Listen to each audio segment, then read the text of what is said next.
Hello and good morning. Party time, people. Hello, good morning, Steve Trevino. What are you doing, man, Mr. Funny Guy? Oh, thanks for having me, dude. I'm going from radio to radio, so you got to forgive me, dude.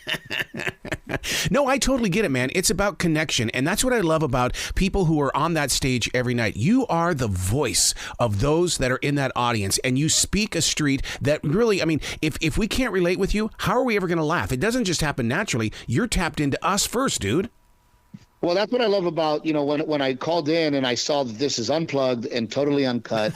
Look, people are over the BS, right? They're over the celebrity. Like, can we be real? Can we be honest? And I think that my honesty on stage is what's resonating. The way that you build up those stories, I mean, you're right, it's resonating, but to have the confidence to break through that wall, where did that come from? Growing up, I don't know about you, but I have a family that any flaw that you have, when you walk in the room, they're going to attack you. Yep. And if you show that you have feelings, that is the worst thing that you can do in front of my family. So, I grew up very brash, very honest, very real. And I just took that on stage, not knowing that what I have is rare. Wow, I was with a broadcasting group, and we the one thing that we really shared with everybody outside of being on the air, we drew a line in this office. We said, if you cross this line right here, you're in the world of radio broadcasters. We say junk. We will probably offend you, but at least you know there is a line. Well, it definitely has to be a line. And I think I learned that very early in elementary school and high school where, my teacher, other kids would pop off and then they would get in trouble. And then they would go, but Steve's over there being funny. And they would always say, Steve knows the line. Steve knows how far to push, and then shut up. When you sit there and you talk about the swing set as a child, do you laugh when it hits you, or is it one of those where you have to work it out, craft it, and then say, okay, now I have to test it? No, I go on stage. I know it's funny in my head. Yep. I go on stage, I throw it out there, and then from there, you tweak, you fix the words. You want to be efficient with getting to the point, and stuff like that swing set. When you look back and you go, wait a minute, I was up at midnight making a swing set unsupervised come off the ground, and my parents were inside smoking cigarettes and drinking whiskey. Things have changed, man.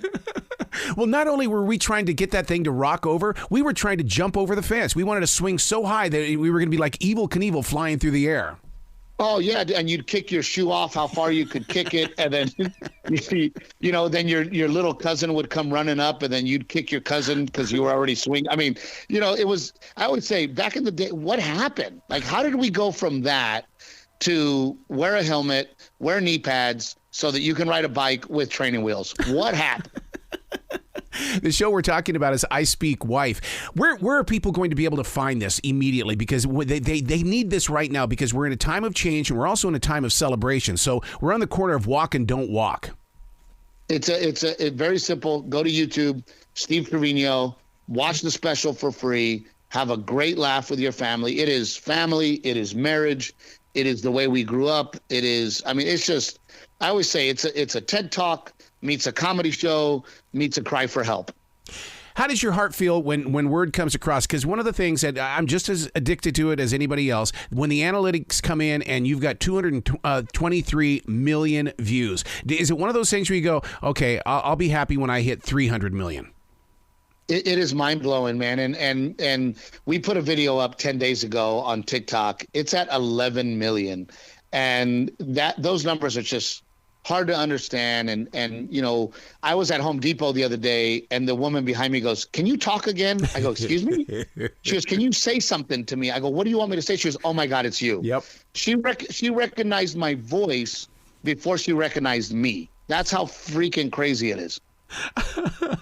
And that voice is what keeps your relationship together. First of all, I love the idea that you call your wife Captain Evil, because to me, that's what builds a 50 or a 75-year relationship in a marriage, is that you're able to play off each other. Laughter. We Yes. argue, we talk, we have fun together. We hang out together. We're best friends. We get into arguments. We fight like we love. people that keep it in. I have a buddy right now getting a divorce, and he goes, I had no clue she was upset with me. Oh. And it's like, well, we communicate all the time. And we hash it out, and we have our fights, and that's what I bring on stage. And people come up to me and go, "You saved our marriage, Steve. We have the same fights. It's the same. Yes, the grass is not greener. It is the same." So do you turn this into a podcast, a love podcast of some sort? Because I'm learning that you can't just focus on one idea when it comes to podcasting. You've got to put it out there like Mike Rowe and do as many as you can. Oh yeah, Mike Rowe's just a whore, isn't he? Just everything. That's going to be the headline. Steve Trevino calls Mike Rowe a whore. Like that. No, my wife and I do a weekly podcast called Steven is Captain Evil, and it is the ups and downs of us raising kids, our marriage, and everything that we go through on a weekly basis. As a matter of fact, we're going to do a live Christmas podcast with Bill Goldberg, the wrestler, with my cousin Jose Trevino, the Platinum Glove winner of the New York Yankees. And we're just going to give away live a bunch of gifts to veterans. It's going to be great. Oh, my God. You know what? I'm so happy that you brought that up, because that's the one part of our nation's history that I remember. I was with Colonel Oliver North, and he says, "You're not a broadcaster until you start telling the stories of the men and women that support this nation." I am so proud of you for doing that. Man, my father's a Vietnam vet. I love this country. I love the veterans who have sacrificed and given so much. And what people don't understand is that because I love the veterans so much, and I have a global reach, I can't tell you how many Europeans reach out to me and say, "God bless the U.S. troop." Oh, yeah. Because here on this soil, we don't realize that not too long ago, somebody wanted to take all of our freedoms and take over the world, and we stepped up and stopped that. Yeah, yeah. What do you do during those moments? I call it post-production blues.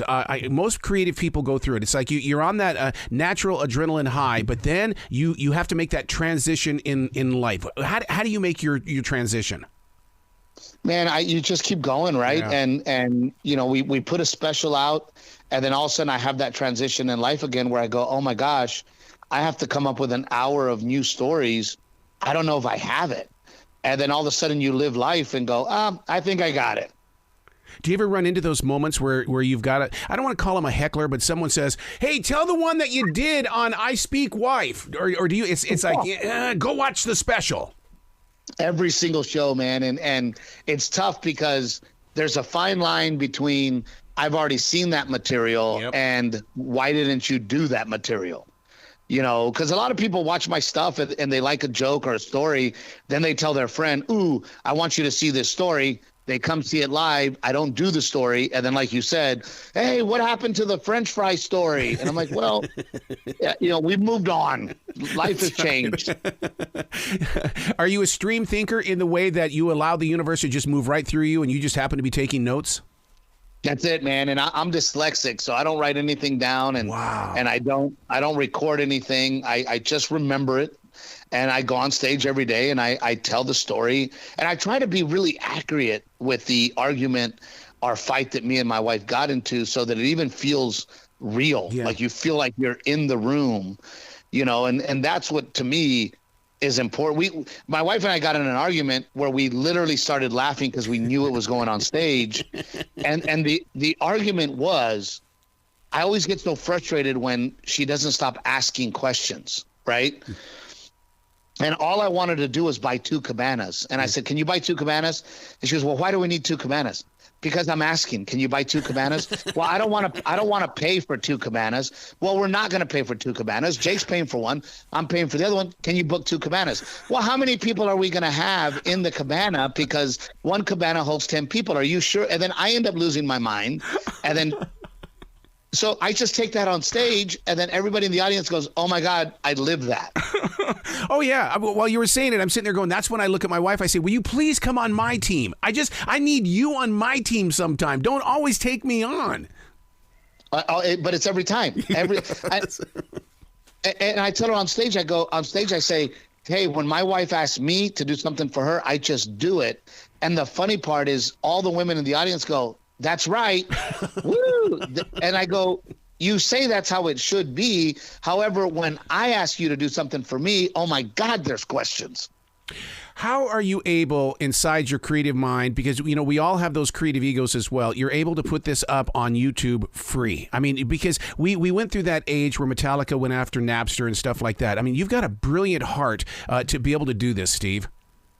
Well, at the end of the day, it makes me money. You know, it's a commercial. Right. People come see me live. They buy a ticket, and we live in a day and age where it's all free. Everything's free. Yep. Yep. You know, art is free. And to be honest with you, art should be free.